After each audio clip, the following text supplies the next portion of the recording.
नमस्कार दोस्तों, शोधार्थी जीएस क्लासेस में आपका स्वागत है। हम हिंदी के अंतर्गत संधियों को देख रहे थे।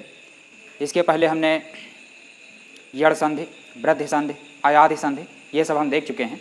आज हम एक नई संधि जो कि एक स्वर संधि का प्रकार है, गुण स्वर संधि के बारे में चर्चा करेंगे। तो आइए स्टार्ट करते हैं।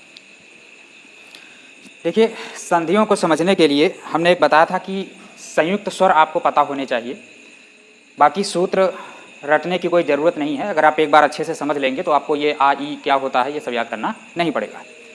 तो आइए देखते हैं गुण संधि के बारे में। गुण संधि, तो गुण संधि में अगर हम बात करें तो आपको दो तीन चीज़ें याद रखनी है। एक तो आपको याद रखना है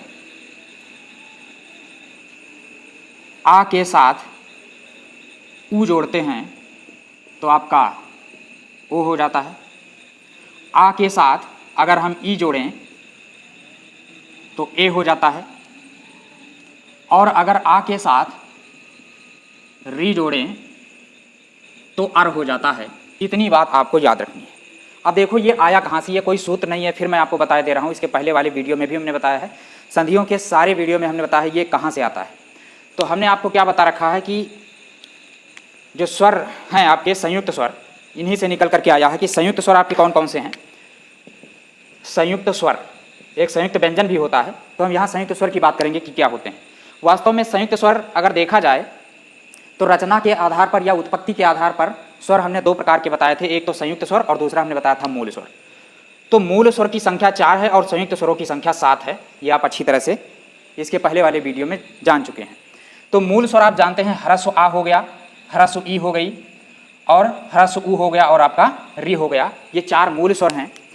और संयुक्त स्वर क्या है? संयुक्त स्वर आपका है, अब देखो, जो संयुक्त स्वर हैं ये मूल स्वरों से को जोड़ करके ही आपका बनाया गया है, इसीलिए इसको संयुक्त स्वर कहते हैं। क्योंकि जो दो या दो से अधिक स्वरों के मेल से बनता है उसको कहते हैं संयुक्त स्वर या यौगिक स्वर।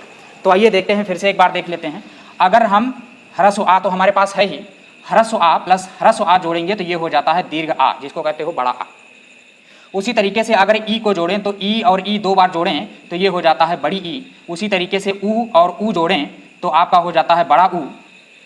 इसके अलावा अगर हम क्या करें, आ के साथ, अब देखो इधर आ ही रखना है, इतना तो सबको पता ही है होगा आप लोगों को कि आ और आ मिलता है तो बड़ा आ हो जाता है, ई और ई मिलता है बड़ी ई हो जाता है, ऊ और ऊ मिलता है बड़ा ऊ हो जाता है। ये आपने दीर्घ संधि में पढ़ रखा है, ठीक है।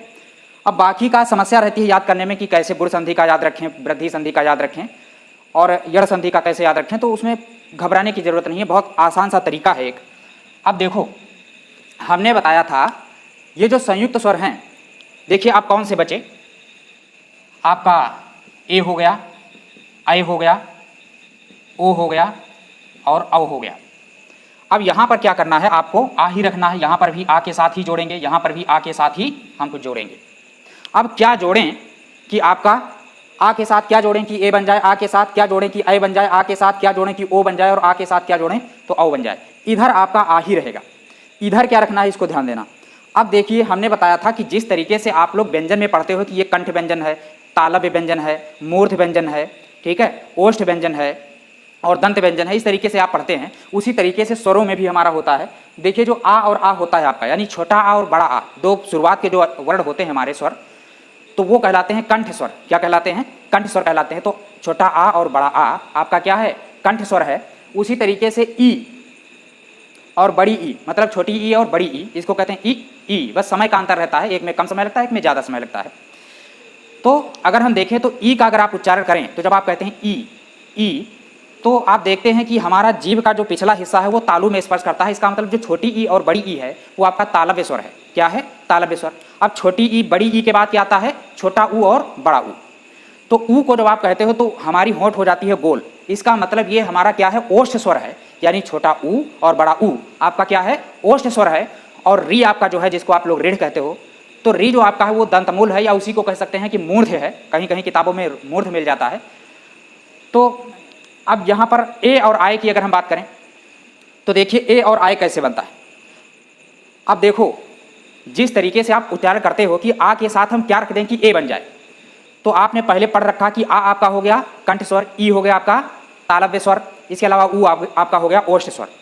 अब जब इतना आपको पता हो गया है तो अब आप ए बोल करके देखिए। अब ई बोलिए और ए बोलिए तो आप देखने को पाते हैं कि जो आपका ई है, जहाँ से ई निकलता है वहीं से ए निकलता है, अर्थात जब ई आपका तालव्य स्वर है उसी तरीके से ए और ऐ भी आपका क्या है, तालव्य स्वर है। क्योंकि जब हम इसका उच्चारण करते हैं तो जिह्वा का पिछला हिस्सा हमारी तालु में स्पर्श होता है, अर्थात ए और ऐ क्या है, आपका तालव्य स्वर है। उसी तरीके से हम ओ और औ कहते हैं, तो आप जानते हैं जिस तरीके से ऊ में होंठ गोल हुई थी अर्थात वो ओष्ठ स्वर था, उसी तरीके से ओ और औ भी हमारा क्या है, ओष्ठ स्वर है। तो इतनी बात आप अच्छे से समझ गए होंगे। तो अगर अब आपको इतना पता चल गया है कि ए क्या है, तालव्य स्वर, इसका मतलब ये किसी तालव्य स्वर आ के साथ कोई तालव्य स्वर मिला होगा तभी आपका ए बना होगा, तभी आपका ऐ बना होगा, ठीक है। और अगर ओ बनाने की बात आ जाए तो अब आपको ओ पता चल गया कि ये आपका क्या है, ओष्ठ स्वर है, इसका मतलब ये किसी ओष्ठ स्वर से ही मिलकर के बना हुआ होगा। तो ओष्ठ स्वर क्या है, ऊ, तो ऊ से आपका ओ बनेगा और ई से आपका ए बनेगा। आइए देखते हैं। तो ए आपका क्या है, तालव्य स्वर है, तो हमको क्या करना पड़ेगा, इसका मतलब ये किसी तालव्य स्वर से बना हुआ होगा। तो तालव्य स्वर आपको पता चल गया कि ई है, तो हमने ई रख दिया, तो ये क्या हो गया, आ ई मिलकर के ए बन गया। उसी तरीके से अगर हम देखें, जब हमने ए बना लिया है तो अगर ए को अब यहाँ पर रख दें, यानी आ के साथ अब क्या कर दें, ए जोड़ दें, तो ये ऐ हो जाता है। उसी तरीके से अगर हम बात करें, अब ओ आप जानते हो ओष्ठ स्वर है, होंठ गोल हो जाती है, ओष्ठ स्वर है, तो यहाँ पर कोई हमको ओष्ठ स्वर ही रखना पड़ेगा, तभी हमारा ओष्ठ स्वर बन पाएगा।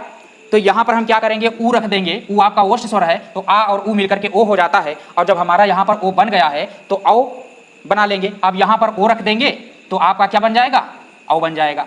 तो बताइए इतनी बात आज आप समझ पाए हैं कि नहीं समझ पाए हैं। मैं आशा करता हूँ कि ये बात आप अच्छी तरह से समझ पाए होंगे। तो जो आप पढ़ते हो कि दीर्घ संधि आ मिलता है, बड़ा आ हो जाता है, ई मिलता है, बड़ी ई हो जाता है, और गुण संधि में पढ़ते हो कि आ और ई मिलकर के ए बन जाता है, वो सूत्र नहीं है, ये वास्तव में अब आप उसको रटना नहीं, अब आप समझ गए होंगे। अगर आ ए बनता है तो किससे बनता है, ई से ही ए बनेगा, और अगर आप ओ बना रहे हो तो इसका मतलब वो ऊ से ही बनेगा, किसी ओष्ठ से ही बनेगा। अगर तालव्य है तो कोई तालव्य स्वर से ही बनेगा। तो आइए देखते हैं। देखो ये तीनों हो गई आपकी दीर्घ संधि का उदाहरण। क्या हो गया, दीर्घ संधि का उदाहरण। और ये देखिए आ ई ए, ये है आपका गुण संधि का उदाहरण। और ये आ ए ऐ, ये वास्तव में आपका वृद्धि संधि का उदाहरण है। आ उ ओ, ये भी आपका गुण संधि का उदाहरण है। और आ ओ औ, ये आपका वृद्धि संधि का उदाहरण है। मतलब ये आपका गुण संधि का उदाहरण हो गया, ये आपका वृद्धि संधि का उदाहरण हो गया, ये आपका पुनः गुण संधि का उदाहरण हो गया, और फिर ये आपका क्या हो गया, वृद्धि संधि का उदाहरण हो गया। ये वास्तव में अगर आपसे कह दिया जाए कि हिंदी वर्णमाला में औ को कैसे लिखा जाता है या निम्नलिखित विकल्प में से, अब देखो ये प्रश्न कैसे आपको उलझाया जा सकता है, आइए समझने का प्रयास करते हैं। अब आपका प्रश्न दिया हुआ है, कह रहा है कि निम्नलिखित विकल्पों में से औ की पहचान करें। किसकी पहचान करें, औ की पहचान करें। और यहाँ पर क्या दिया हुआ है, आ धन ई दिया हुआ है, और क्या दिया हुआ है, बी ऑप्शन दिया हुआ है, आ धन ओ दिया हुआ है, उसी तरीके से आ धन ऊ दिया हुआ है, और उसी तरीके से आ धन ए दिया हुआ है, ये दिया हुआ है। और आपसे कहता है कि बताओ औ शब्द किससे मिलकर बनता है, या औ जो आपका स्वर है वो किन दो मूल स्वरों से मिलकर बनता है या अन्य स्वरों से मिलकर के बनता है। तो आप क्या कहोगे, आ के साथ जब हम औ मिलाते हैं तो इसका मतलब उत्तर क्या हो जाएगा, ये आपका औ है। वास्तव में औ ये भी है और औ ये भी है, ठीक है। अब चाहे ऐसे लिखो, इसको तोड़ करके लिखा गया। बात क्लियर हो गई। तो आइए शुरुआत करते हैं यहाँ पर। तो गुण संधि में आपको क्या याद रखना है, आ उ ओ। अब आ के साथ क्या रखा जाए कि ओ बन जाएगा, रटने की जरूरत नहीं। आ के साथ क्या रखें कि ए बन जाए, रटने की जरूरत नहीं। क्लियर हो गई बात। और आ के साथ अगर हम री रखते हैं तो अर हो जाता है, ठीक है। तो आइए अब कुछ उदाहरण कर लेते हैं। देखो यहाँ पर दिया हुआ है नरेंद्र, नरेंद्र को कैसे सॉल्व करेंगे। अब देखो यहाँ पर ए की मात्रा लगी हुई है, तो इसका मतलब ए हमारा बनेगा कैसे, अब यानी आ और ई से मिलकर के ही बनेगा। जब आ के साथ ई मिलेगा मतलब ई वाला हमको देखना पड़ेगा। देखो यहाँ पर आ है, यहाँ पर भी आ है, यहाँ पर भी आ है, और यहाँ पर भी आ है। देखो ये तो पहले बाहर हो गया क्योंकि है यहाँ पर रा, और आपका ई बन नहीं पाएगा। जब ई नहीं बनेगा तो किसी भी कीमत पर आपका ए नहीं आ पाएगा, क्योंकि रा के ऊपर ए की मात्रा लगी हुई है। ये गलत हो गया। अब देखो यहाँ पर है आए, तो आए से आपका ए नहीं बनता है, ई के साथ बनता है, तो इसका मतलब अब ये भी बाहर हो गया। अब या तो ये होगा, अब या तो ये होगा, ठीक है। आइए इसको कर लेते हैं। अब देखो नर धन इंद्र, यहाँ पर देखिए आ है और यहाँ पर बड़ी ई है। अब यहाँ पर ध्यान दीजिएगा, यहाँ पर अगर आपका बड़ा आ हो जाए या बड़ा ऊ हो जाए तो यहाँ पर कोई फर्क नहीं पड़ेगा, ये वही रहेगा। आ के साथ ई रखा है, बड़ी ई कर दें या बड़ा आ कर दें, यहाँ पर ए ही रहेगा, कोई परिवर्तन नहीं होगा। अब इसका मतलब ये तो नहीं कि आप बड़ी ई कर दें तो ये कुछ ऐसा हो जाएगा, नहीं, ठीक है। आय के लिए आप देख रहे हैं वहाँ पर क्या कैसे बनता है आय। तो ये बात क्लियर हो गई। अब देखो पहली बात तो हमने एक कल बात बताई थी कि जब संधि विच्छेद करते हैं तो जो शब्द आपको दिया गया है उसका जो अर्थ निकलता है उसको तोड़ दिया जाए, अर्थात उसका विच्छेद कर दिया जाए, दो भागों में तोड़ दिया जाए, वही अर्थ रहना चाहिए, बदलना नहीं चाहिए। अगर अर्थ बदल गया तो समझ लीजिए आपकी संधि गलत हो जाएगी, ठीक है। तो नियम के अलावा भी हमको कुछ और चीज़ें देखनी होती हैं संधि को सही करने के लिए। तो यहाँ पर देखिए इंद्र शब्द वास्तव में व्याकरणिक दृष्टि से गलत है, इंद्र शब्द नहीं है, ये गलत है, वर्तनी गलत है इसकी। इसका मतलब ये गलत हो गया। उत्तर आपका क्या सही हो गया? नर धन इंद्र। देखो यहाँ पर आ हो गया और यहाँ पर ई हो गया, तो आ और ई मिलकर के ए हो गया, और यहाँ स्पष्ट रूप से आप ए देख सकते हो। आइए अब यहाँ पर देखते हैं, स्वेच्छा दिया हुआ है, अब यहाँ पर भी ए है, इसका मतलब ए आएगा तो कैसे आएगा? ई से ही आएगा। ठीक है, अब देखो क्या होगा। अब देखो यहाँ पर ऊ है और यहाँ पर ई है, तो ऊ और ई का मेल नहीं है कहीं पर भी। ठीक है, तो ये क्या हो गया आपका? गलत हो गया। यहाँ पर देखिए स्व धन इच्छा, यहाँ पर देखो आ है और यहाँ पर ई है, तो आ और ई मिलकर के क्या हो जाएगा? आ और ई मिलकर के ए हो जाएगा। इसका मतलब उत्तर आपका ये वाला सही हो जाएगा। ठीक है, स्व इच्छा। अब देखो स्वेच्छा का मतलब क्या होता है? स्वयं की इच्छा, और स्वेच्छा का अर्थ है स्वयं की इच्छा। जब इसको तोड़ा जाए तब भी अर्थ वही आना चाहिए। ठीक है, स्व इच्छा स्वयं की इच्छा, यहाँ पर भी स्वेच्छा स्वयं की इच्छा। ठीक है, या अपनी इच्छा। अब देखो यहाँ पर छा है, ई है नहीं, ए बन नहीं पाएगा। दूसरी बात ये व्यंजन है, पढ़ रहे हो स्वर संधि, ये वैसे ही गलत हो जाता है। दूसरा यहाँ पर आ और यहाँ पर ए है, तो वास्तव में ये वाह है, व्यंजन है, ये भी गलत हो जाएगा। तो उत्तर आपका स्वधन इच्छा हो जाएगा। अगला देखते हैं, यहाँ पर भी आपका ए दिया हुआ है, इसका मतलब अब ए आएगा तो ई से ही आएगा। अब ई जिसमें है वही वाला उत्तर सही हो सकता है। अब देखो आ तो इधर सब में है, ये वाला देखो इधर अगर हम देखें तो यहाँ पर ई है, यहाँ पर या है, और यहाँ पर ई है, यहाँ पर था है, और था से आपका किसी भी कीमत पर ए नहीं बन पाएगा। इसका मतलब ये वाला बाहर कर लो, और या से भी आपका ए नहीं बन पाएगा, इसको भी बाहर कर लो। अब या तो ये होगा या तो ये होगा। तो दूसरी बात ये देखें कि ये जो ई से लिखा है ये व्याकरणिक दृष्टि से गलत है। उत्तर आपका हो जाएगा यथाधन इष्ट हो जाएगा। ठीक है, तो यहाँ पर देखिए आपका आ है, बड़ा आ है, और यहाँ पर ई है, तो आ और ई मिलकर के क्या हो जाता है? ए हो जाता है, और यहाँ पर आप ए स्पष्ट रूप से देख सकते हो। नीलोत्पल, नीलोत्पल को देखते हैं, तो यहाँ पर देखो ओ आया है। अब देखो ओ कैसे बनेगा? ऊ से ही बनेगा। ठीक है, अब इसको तो पहले बाहर कर लो, क्योंकि ओ से आपका किसी भी कीमत पर ओ से ओ नहीं बनेगा, क्योंकि ओ से क्या बन जा रहा है? आ के साथ ओ जोड़ते हैं तो औ बन जाता है, लेकिन यहाँ पर है आपका ओ, तो क्या हो जाएगा आपका? ओ से आपका ओ नहीं बनेगा, ये गलत हो गया। ठीक है, अगर दूसरा नियम लगा करके देखिए तो यहाँ पर देखिए आ है और यहाँ पर ओ है, और आ और ओ मिलकर के औ हो जाता है, ये वृद्धि संधि का उदाहरण है, ये गलत हो जाएगा। तो यहाँ पर अब देखिए आ और ओ मिलकर के औ हो जाता है, लेकिन यहाँ पर ओ है, होना चाहिए औ। हाँ, ये वाला सही कब होता?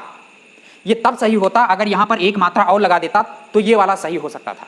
लेकिन वास्तव में ये शब्द क्या हो जाएगा? व्याकरणिक दृष्टि से या वर्तनी की दृष्टि से गलत हो जाएगा, तो ऐसा लिखना उचित नहीं है, इसलिए हम इसको वैसा ही रहने देते। तो इसका मतलब अब ये गलत हो गया। अब देखो नीलोत, यहाँ पर देखिए आ है, अंत में ता है, सभी व्यंजन के अंत में ह्रस्व आ होता है। इधर देखो पा है, व्यंजन है, ये पहले ही बाहर हो गया। ठीक है, अब देखो ओ और ऊ का मेल यहाँ दिखाया गया है, और ऐसा किसी भी संधि में नहीं है ओ और ऊ का मेल, तो ये भी बाहर हो गया। उत्तर आपका क्या सही हो गया? नील धन उत्पल। अब देखो यहाँ पर नील के अंत में आ हो गया, लक में आपका आ है, और यहाँ पर आपका क्या है? ऊ है, तो जब आ और ऊ मिलेगा तो ओ हो जाता है, और यहाँ पर आप स्पष्ट रूप से ओ देख सकते हो। ठीक है, तो इस तरीके से संधि जो है की जाती है।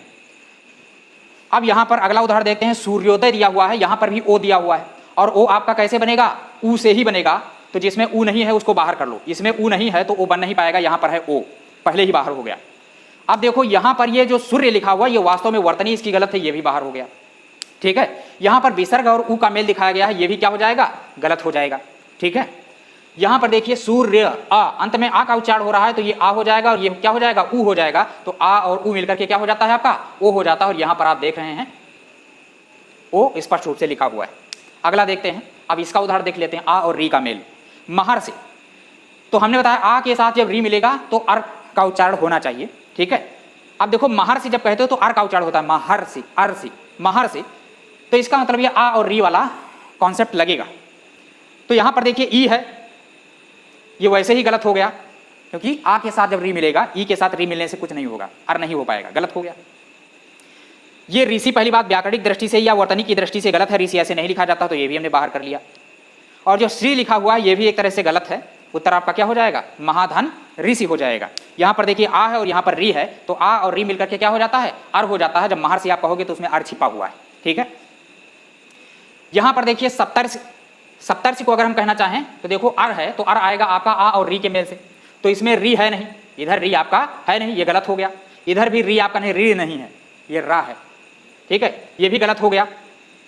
और दूसरा यहाँ पर ये जो सप्त लिखा हुआ है ये वर्तनी गलत है इसकी, तो ये भी क्या हो गया, बाहर हो गया, उत्तर सही हो गया आपका सप्त धन ऋषि। अब देखो यहाँ पर ता के अंत में है ये आ और यहाँ पर है री, और आ और री मिलकर के अर हो जाता है, तो सप्तर्षि में आपका अर छिपा हुआ है। तो इस तरह से हमने एक प्रयास किया है आपको समझाने का, और मैं आशा करता हूँ कि ये आपको समझ में आया होगा, क्योंकि मेरा उद्देश्य है कि आप लोग समझ करके किसी भी चीज़ को पढ़ें, क्योंकि दिनों दिन परीक्षा का जो लेवल है वो हाई होता जा रहा है। पहले क्या होता था कि थोड़ा बहुत मोटा मोटा रट लिया जाता था और आसानी से पास होने भर के नंबर प्राप्त हो जाते थे, लेकिन दिनों दिन आपका जो परीक्षा का लेवल है कठिन होता जा रहा है, इसलिए हमको एक गहन अध्ययन करना पड़ेगा।